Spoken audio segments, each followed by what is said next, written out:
बातमी नागपुरातून आहे। छत्रपती शिवाजी महाराजांची वाघनखं नागपुरात आणण्यात आलेली आहेत। लंडनमधील व्हिक्टोरिया अँड अल्बर्ट म्युझियममधून वाघनखं 3 वर्षांसाठी महाराष्ट्रामध्ये आणण्याबाबतचा करार करण्यात आला आणि त्यानुसार वाघनखं लंडनहून आता विशेष विमानानं मुंबईमध्ये आणण्यात आली।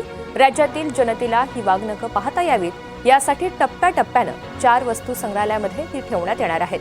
मुंबईमधील छत्रपती शिवाजी महाराज वस्तू संग्रहालय, साताऱ्यामधील छत्रपती शिवाजी महाराज वस्तू संग्रहालय आणि आता नागपूरमधील सेंट्रल म्युझियममध्ये वाघनखं ठेवण्यात येतील। मुख्यमंत्री देवेंद्र फडणवीस आज नागपुरात असतील। तसंच अनेक शिवकालीन शस्त्रांचं प्रदर्शन सुद्धा भरवण्यात आलेलं आहे। या प्रदर्शनाचं उद्घाटन सकाळी 10 वाजता पार पडणार असून मुख्य कार्यक्रम भट सभागृहात दुपारी 1 वाजता सुरू होईल। नागपूर नंतर कोल्हापुरातील लक्ष्मी विलास पॅलेसमध्ये ही वाघनखं ठेवण्यात येणार आहेत। या वाघनखांच्या प्रदर्शनाच्या संदर्भात आढावा घेतलेला आहे आमचे प्रतिनिधी प्रवीण मुधोळकर यांनी। प्रतापगडाच्या पायथ्याशी ज्या वाघनखांनी छत्रपती शिवाजी महाराजांनी अफजल खानाचा कोथळा काढला, ती वाघनखे 7 महिन्यांसाठी नागपुरात येणार आहेत। नागपूरचं हीच ती जागा आहे, मध्यवर्ती भाग आहे हा नागपूर शहराचा आणि संग्रहालय आहे। अजायब घर असं म्हटलं जातं याला आणि मध्यवर्ती संग्रहालय आहे आणि मध्यवर्ती संग्रहालयात वाघनखे इथे आज उद्यामध्ये दाखल होतील।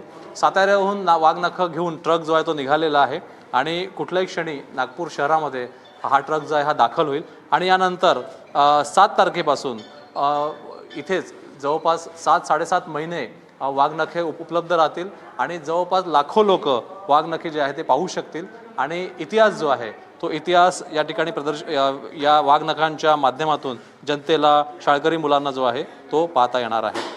वाघनखे ज्या पद्धतीनं भारतात आली त्यानंतर वाघनखे काही ठिकाणी प्रदर्शित करण्याचा निर्णय घेण्यात आला होता। साताऱ्यामध्ये वाघनखे ठेवण्यात आली होती आणि साताऱ्यानंतर नागपूरमध्ये वाघनखे जी आहे ती आता येणार आहेत आणि ऐतिहासिक ठिकाण आहे नागपूरचं मध्यवर्ती संग्रहालय आहे। शेकडो वर्षाची परंपरा आहे आणि नागपूर शहराला भोसलेंचा इतिहास आहे, छत्रपती शिवाजी महाराजांचा इतिहास आहे। त्यामुळे नागपुरात अशा पद्धतीनं वाघनखे येणं हेही महत्त्वाचं आहे।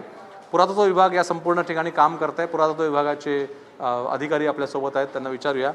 तेजस सर, काय सांगाल, काय तयारी करण्यात आलेली आहे आणि काय भूमिका आहे तुमची जास्तीत जास्त लोक इथे यावी म्हणून?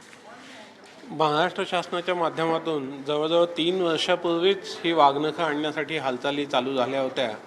शिवछत्रपतींशी संबंधित वाघनखं आणण्यात महाराष्ट्र शासनाला शेवटी यश मिळालं।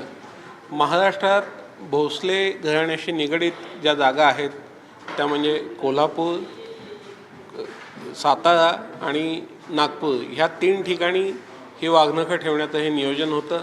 भारतात आल्यावरती 8 महिने सातारा येथे होते, कारण साताऱ्यातूनच ही वाघनखं इंग्लंडला गेलेली आहेत।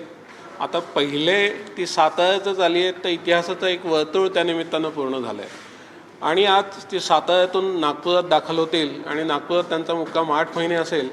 त्यानंतर ही वाघनखं पुढे परत कोल्हापूरला जातील, जिथे छत्रपतींची दुसरी गादी आहे आणि तिथून शेवटी मुंबई आणि मुंबईहून लंडन असा या वाघनखांचा प्रवास असणार आहे। आणि नागपूरमध्ये सुद्धा लाखो लोक येतील अशी व्यवस्था झालेली आहे। ट्रक जो निघालेला आहे साताऱ्याहून तो कुठल्याही क्षणी नागपूरच्या मध्यवर्ती संग्रहालय म्हणजे याला अजायब घर असं म्हटलं जातं या ठिकाणी पोहोचेल आणि माझ्या मागे या ठिकाणी व्यवस्था करण्यात आलेली आहे।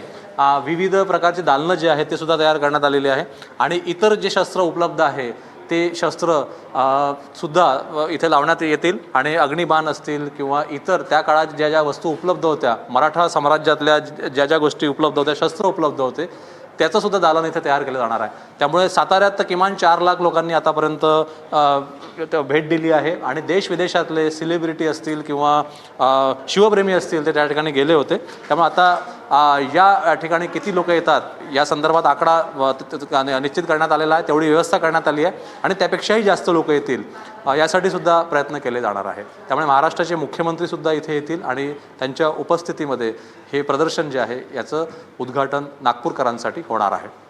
व्हिडिओ जर्नलिस्ट विनय शुक्लासह प्रवीण मुधोळकर, NDTV मराठी, नागपूर।